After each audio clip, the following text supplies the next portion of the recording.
Un jour un artiste avec Lola Young. C'est une artiste pop complète de Londres. Et si tu te poses la question, Lola Young n'est pas un pseudo, c'est vraiment comme ça qu'elle s'appelle. C'est une artiste qui est très ouverte, aussi bien directement avec ses fans que dans ses textes, puisqu'elle parle ouvertement de sa remise en question et des problèmes de santé qu'elle connaît, puisqu'elle a régulièrement des kystes sur ses cordes vocales. Tu t'en doutes, lui pose des problèmes, puisque des fois elle doit carrément annuler des dates, puisqu'elle ne peut pas chanter si elle a des kystes, au-delà du fait que c'est également douloureux et bien chiant. Et si c'était pas assez, elle parle également de ses troubles de schizo-affectif qu'elle a, donc en gros c'est un trouble de la bipolarité, avec un problème pour gérer ses émotions, même si c'est beaucoup plus profond et compliqué que ça. Là, je te donne juste quelques pistes, je n'aurai pas le temps de pouvoir tout expliquer ça, et puis je ne suis pas un professionnel non plus de ça. N'hésite pas à me dire dans les commentaires si tu connais un peu plus ce sujet-là, évidemment. En 2025, elle vient de sortir le titre One Thing, et en 2024, elle avait sorti l'album This Wasn't Meant For You Anyway, qui est composé de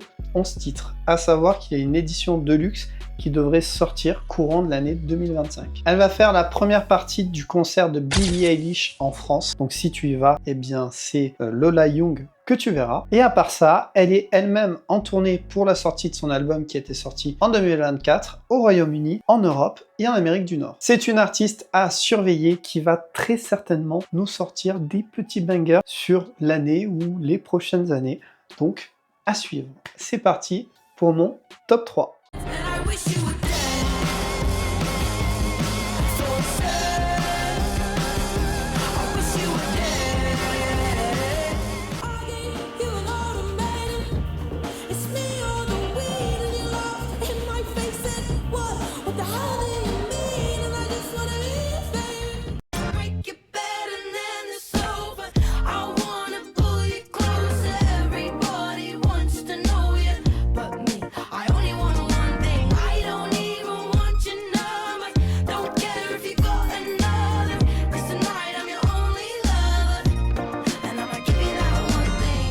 Les commentaires pour me dire ce que tu en penses, si tu la connaissais. On se retrouve demain pour découvrir un nouvel artiste. Et pour ça, abonne-toi!